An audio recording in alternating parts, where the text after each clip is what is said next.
दोस्तों आज मैं आपको शरीर में होने वाली एक बहुत ही कॉमन प्रॉब्लम साइटिका दर्द के बारे में बताने वाला हूँ, जो आज के समय में बहुत से लोग इस प्रॉब्लम को फेस कर रहे हैं। साइटिका का दर्द कमर के हिस्से में ज्यादा होता है क्योंकि हमारी जो रीढ़ की हड्डी होती है वहां पर छल्ले जैसे डिस्क होती है। यह डिस्क जब फैल जाती है या फिर स्लिप हो जाती है तो वो साइटिका के किसी नर्व को दबाने लगती है, जिस वजह से साइटिका का दर्द कमर से लेकर पूरे के पूरे पैर के पीछे में होने लगता है। इसे चलने फिरने में, उठने बैठने में बहुत ज्यादा दिक्कत आती है। डेली रूटीन के छोटे से छोटे काम को करने के लिए किसी के सहारे की जरूरत पड़ती है। तो आज मैं आपको कुछ घरेलू उपाय बताऊंगा जिसे फॉलो करके आप साइटिका या कमर में होने वाले दर्द से छुटकारा पा सकते हैं। तो इसमें सबसे पहली चीज आती है दोस्तों, अपने जीवन शैली यानी कि लाइफस्टाइल में सुधार करने की जरूरत है। जी हाँ, इसमें क्या क्या बातें आती है जरा ध्यान दीजिएगा। लंबे समय तक एक ही जगह पर बैठे रहने से बचें। हर आधे एक घंटे में कुछ देर के लिए खड़े रहने की कोशिश करें, इससे कमर की हड्डियों को आराम मिलता है। झुककर भारी वस्तुओं या फिर ज्यादा वजन न उठाएं, इससे रीढ़ की हड्डी के जोड़ों पर ज्यादा जोर पड़ता है। भारी वजन उठाकर लंबा रास्ता ना चलें, ध्यान रखिएगा। यदि ऑफिस में आपको घंटों कुर्सी पर बैठकर कंप्यूटर पर काम करना पड़ता है तो कुर्सी में कमर के हिस्से पर एक छोटा सा तकिया लगा लें और सीधे बैठने की कोशिश करें। किसी योगा मास्टर की सलाह के अनुसार रीढ़ की हड्डी से संबंधित योगा करें।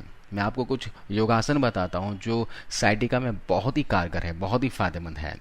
आप बालासन कर सकते हैं, जिसे चाइल्ड पोज भी कहा जाता है। अधोमुख स्वानासन भी कर सकते हैं, जिसे डाउनवर्ड फेसिंग डॉग पोज भी कहते हैं। अर्ध चंद्रासन कीजिए, जिसे हाफ मून पोज कहा जाता है। भुजंगासन कीजिए, जिसे कोबरा पोज भी कहते हैं। सेतु बंद सर्वांगासन कीजिए, जिसे ब्रिज पोज भी कहा जाता है। साइटिका से बचे रहने के लिए बढ़ती उम्र में रीढ़ को लचीला बना रखने के लिए योग और व्यायाम का अभ्यास करना बहुत ही जरूरी है। अगर साइटिका में बहुत ज्यादा दर्द हो रहा हो तो उस समय बिल्कुल भी काम ना करें, आराम करें। ऊंची एड़ी के जूते या चप्पल नहीं पहनना है। आगे झुकने वाले काम को करने से बचें। और सबसे इंपॉर्टेंट बात, रिफाइंड आटा यानी कि मैदा बिल्कुल भी नहीं खाना है। इसके अलावा चीनी से बनी चीजों का सेवन ना करें क्योंकि यह नर्वस सिस्टम को नुकसान पहुंचाती हैं। जंक फूड और डिब्बाबंद आहार नहीं खाना है। शरीर में वात को बढ़ाने वाले आहार जैसे मटर, राजमा, उड़द की दाल, अरबी, बैगन, आलू, कटहल इत्यादि नहीं खाना है। इसके अलावा खाना क्या है वो ध्यान दीजिए। विटामिन B12 वाली डाइट लें, है ना। आप डॉक्टर से बात करके इसकी सप्लीमेंट भी ले सकते हैं।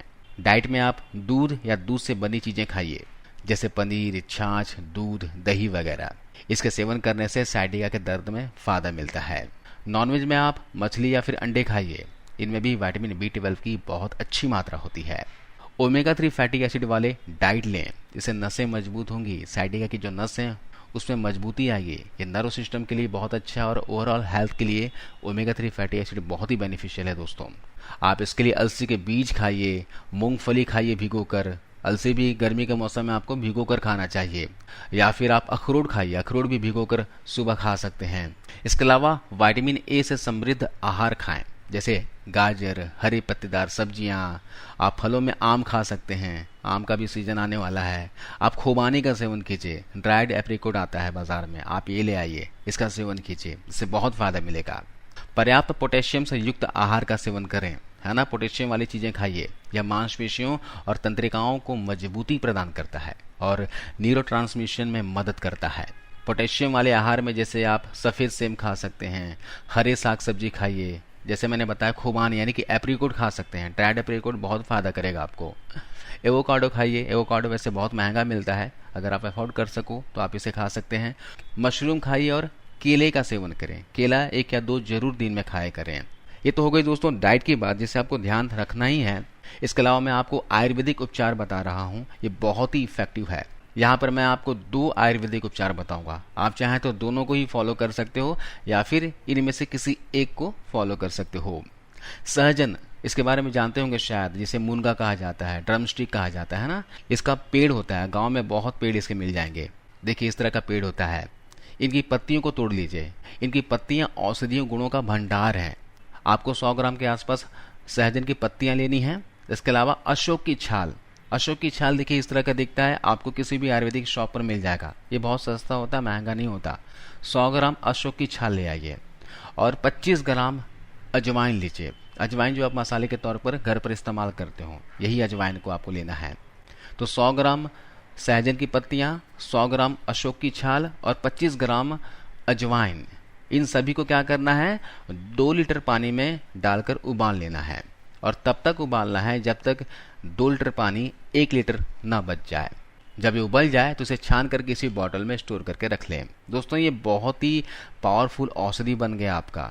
इसे आप आयुर्वेदिक काढ़ा कह सकते हो। ठीक है, इसका सेवन आपको 50-50 ml की मात्रा में सुबह शाम करना है।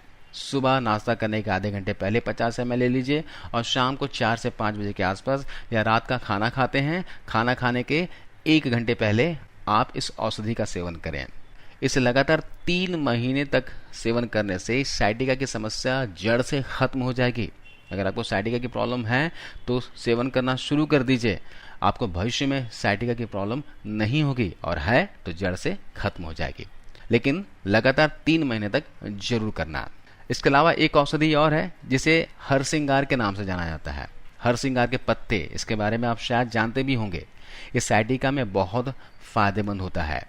आपको करना क्या है, लगभग 250 ग्राम के आसपास, है ना, 250 ग्राम के आसपास हरसिंगार के पत्ते को तोड़ लीजिए। हरे हरे पत्तों को तोड़ लीजिए और उसे साफ कर लीजिए।